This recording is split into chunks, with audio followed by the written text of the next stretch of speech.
abubuwa wanda ya dace in yi wata magana a nan, magana ta Allah a wannan zamanin da muke ciki dangane da fahimta da riskar abubuwa na addini da na rayuwa. Mutane suna cikin duhu,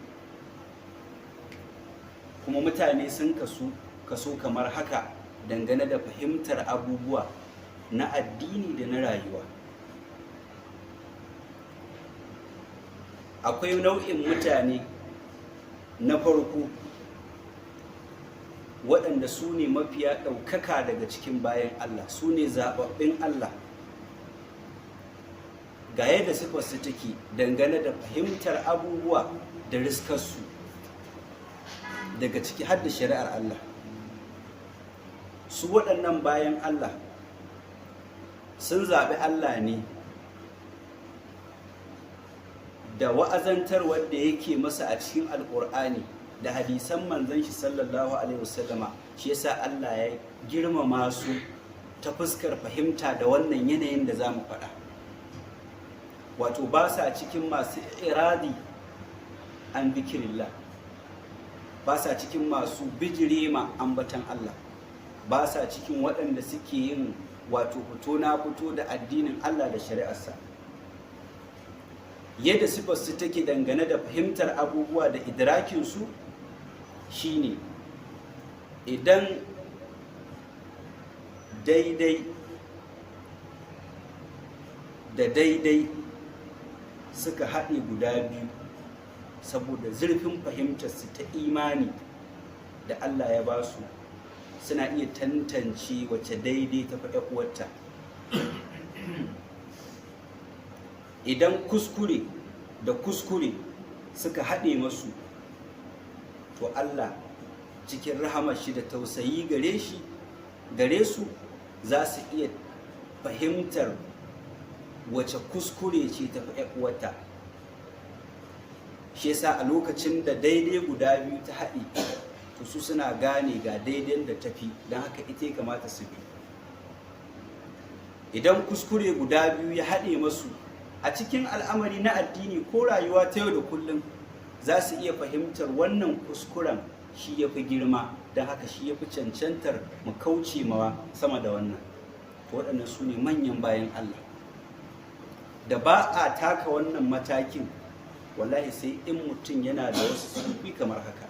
Na farko shine ya zama yana da kusanci da wahayin Allah, alƙur'ani da sunna, kuma ba kusanci na je kana yi ka ba, kusanci na karanta su da tadabburinsu da aiki da su. Idan na imani ne, na kuduri ka kudurce, idan na aikatawa ne ka aikata, idan na furtawa ne ka furta, idan na hani ne ka hannu. Irin wannan alaƙar shine abu na farko da ya kai su suka zama haka. Sannan abu na biyu shine girkuwar imani da suka samu a zuciyarsu. Sannan abu na uku shine tsoron Allah, taqwa. Allah yana cewa in tattaqullaha yaj'al lakum furqana. Idan kun ji tsoron Allah, Allah zai sa muku marabi, abinda za ku rika rarrabe gaskiya da ƙarya, daidai da kuskure. To wannan shine abinda ya sa Allah ya girmama su da fahimtar da ta fita kowa, wanda muna fata Allah ya sa mu cikin wannan rukunin. To waɗannan su ne 'yan kaɗan daga cikin bayan Allah, musamman a wannan zamanin namu. Sai nau'in mutane na biyu dangane da fahimtar abubuwa na addini ko na rayuwa, wanda kamar yadda muka sani ita ko fahimta da kuke gani, wallahi da ita ce ake samun alherin duniya da lahira.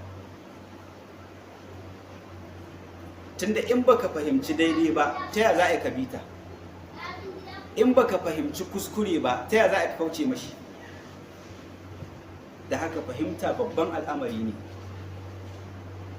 To rukunin mutane na biyu su ne mutanen da sukan iya gane daidai a cikin kuskure, su gane kuskure a cikin daidai.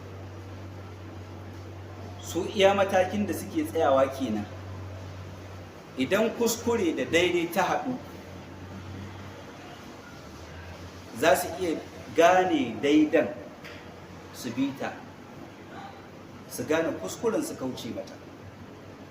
Wato tamkar yadda za ka gane baki da fari, haske da duhu. To su ma waɗannan zaɓaɓɓi ne daga cikin bayan Allah, kuma ababen yabo ne.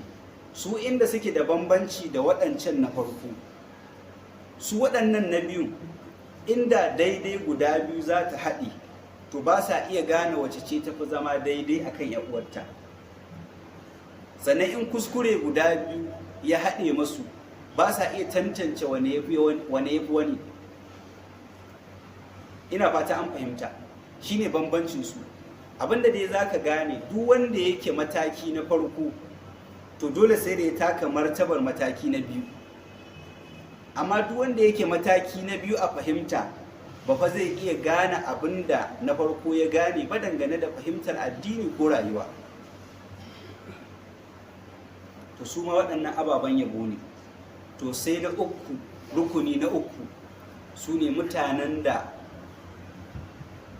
ba sa gane daidai, ba sa gane kuskure.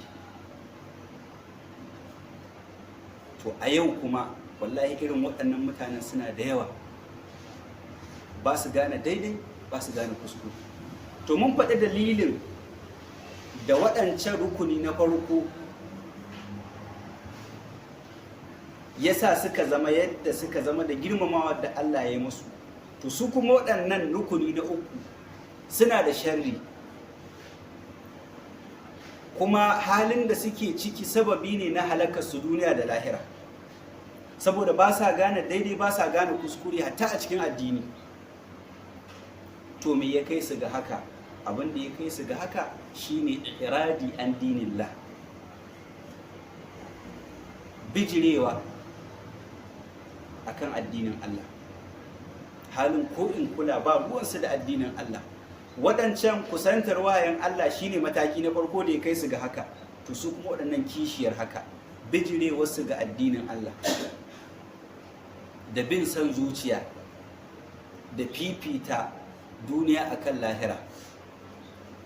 Waɗannan su ne jigon abubuwan da suka haɗu suka maida su ba sa fahimtar daidai, ba sa fahimtar kuskure.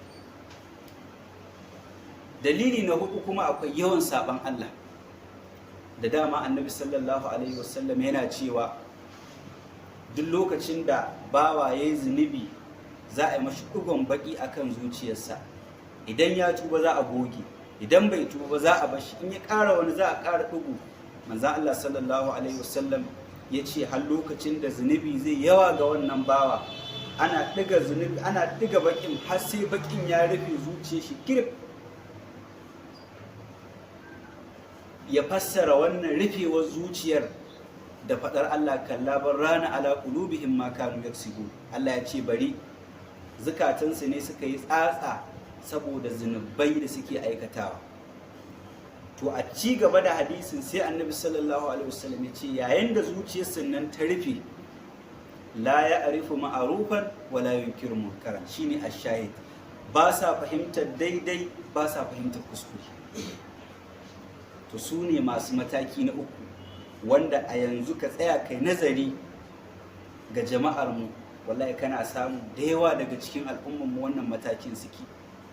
Ba kuma abin da zai raba al'umma da irin wannan halin sai lazimtar irin abin da rukuni na farko suka lazimta.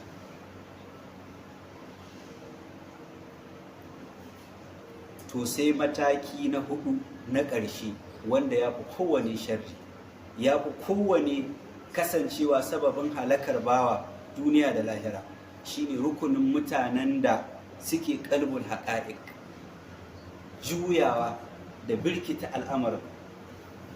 Daidai ita ce kuskure a gurinsu, kuskure shine daidai a gurinsu. Kuma waɗannan rukunin mutane sun fi kowa yawa a yau, sun fi kowane mutane yawa a yau. Waɗanda daidai ta addini kuskure suke kallanta, wanda zai ce zai yi daidai to shi suke gani a matsayin mai kuskure, wanda yake kuskure kuma shi ne daidai.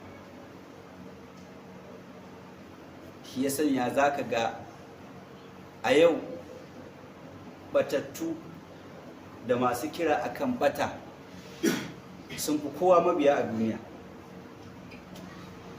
Shiryayi da masu kira akan shirya sun fi kowa karancin mabiya a duniya. Daga wannan ne za ka fahimci gaskiyar maganan nan ta cewa waɗannan rukunin sun fi kowa yawa. Kuma ko a garinku ko a mahallinku ka tsaya, ko daga yau ka fara lissahi kaga duk wanda ya zo da abu na daidai, masu yaƙar shi da kallon abin nan a matsayin kuskure sun fi masu goyon bayan shi da masu kallon abin daidai yawa. Abinda yanzu muna cikin zamanin da da muzu za a fito a bayyana maka cewa kuskure kake yi, bayan kuma Allah a addinin shi da duk wani mutumin kirki ya san abin da kake daidai ne. To ka ci gaba, kada ka fasa. Dama ai mumini na kwarai shi ba wanda yake neman goyon bayan shi in ba Allah ba.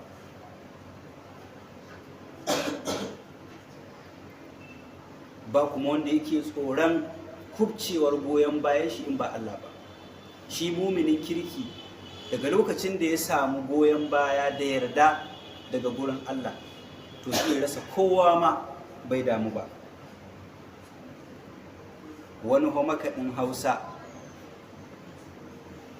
wai yake ce ma wani ubangidansa, da na tabbata kila kyaututtuka ne yake mashi na fitar hankali, yake cewa duk wanda na rasa duniya, ya ce in ba kai ba an yi a banza. Ai kun fahimci maganar shi ko?